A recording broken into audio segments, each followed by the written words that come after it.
লহগড়ায় ভ্রাম্যমাণ আদালতের অভিযানে বালু ব্যবসায়ীকে কারাদণ্ড ও 2টি অবৈধ লাঠা গাড়ি জব্দ। নড়াইলের লহগড়ায় মধুমতি নদী থেকে অবৈধভাবে বালু উত্তোলন ও পরিবহন করে জনসাধারণের চলাচলের দুর্ভোগ সৃষ্টি করার অভিযোগে 3 জনকে জেল জরিমানা করেছে ভ্রাম্যমাণ আদালত। ভ্রাম্যমাণ আদালত সূত্রে জানা গেছে, বৃহস্পতিবার 4 সেপ্টেম্বর দুপুরে লহগড়া উপজেলা নির্বাহী অফিসার মোহাম্মদ আবু রিয়াদ ও সহকারী ভূমি কমিশনার মিঠুন মৈত্রর নেতৃত্বে গঠিত ভ্রাম্যমাণ আদালত মধুমতি নদীর মাকরাইল এলাকায় অভিযান চালিয়ে অবৈধভাবে বালু কাটা এবং সেই বালু অবৈধ যানবাহনে পরিবহন করে চলাচলের রাস্তায় দুর্ভোগ সৃষ্টি করার অভিযোগে 2 জন শ্রমিককে গ্রেপ্তার করা হয়। এ সময় বালু পরিবহনের কাজে ব্যবহৃত অবৈধ 2টি ট্রলি জব্দ করা হয়। অভিযানের সময় লহগড়া থানার এসআই সাইফুল ইসলাম সহ একদল পুলিশ উপস্থিত ছিলেন। পরে ভ্রাম্যমাণ আদালতের মাধ্যমে মাকরাইল গ্রামের হেমায়েত হোসেন মোল্লা সহ 2 জন শ্রমিককে 50,000 টাকা জরিমানা এবং লাহুরিয়া প্রসন্নপাড়ার ইয়াকুব শেখের ছেলে রাব্বি ও মাগুরা জেলার মোহাম্মদপুর উপজেলার রোনগর গ্রামের বাবুল মোল্লাকে অনাদায়ে 10 দিনের জেল হাজতের রায় প্রদান করা হয়।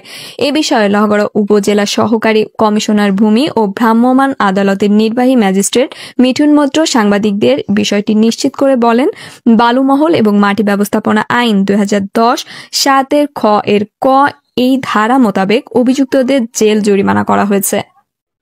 আমার বাড়ি রৌনগর মাগুরা। কি নাম?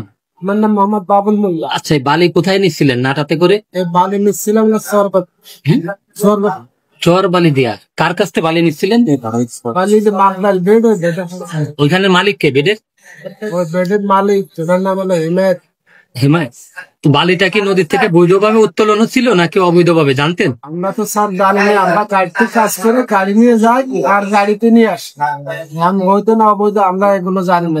আজকে তো এই যে ভ্রাম্যমাণ আদালতে আপনাদেরকে নিয়ে আসছে, আপনারা এই যে জেলে যাবেন, তো তাদেরকে কি জানাইছেন হিমায়ত মিয়ারে? স্যার আমরা এখন গরিব মানুষ, আমরা কাজ করতে গেছি, আমাদের স্যাররা ধরে নিয়ে আসে। পরে হিমায়ত ধরে বলছে যে ভাই আমাদের তো ধরে নিয়ে আসে গাড়ি সহ, আমাকে 2 জনকে হ্যান্ড পাপলা।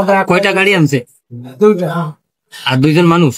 আমরা 2 জন আছি আর 2টা গাড়ি।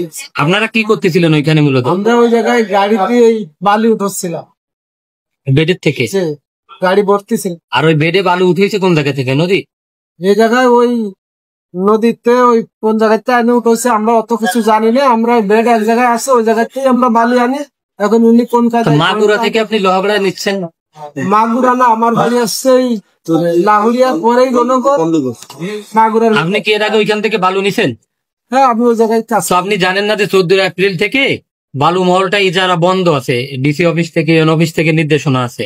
আমরা তো স্যার এগুলো জানি না, আমরা এগুলো জানি না। জানানি না?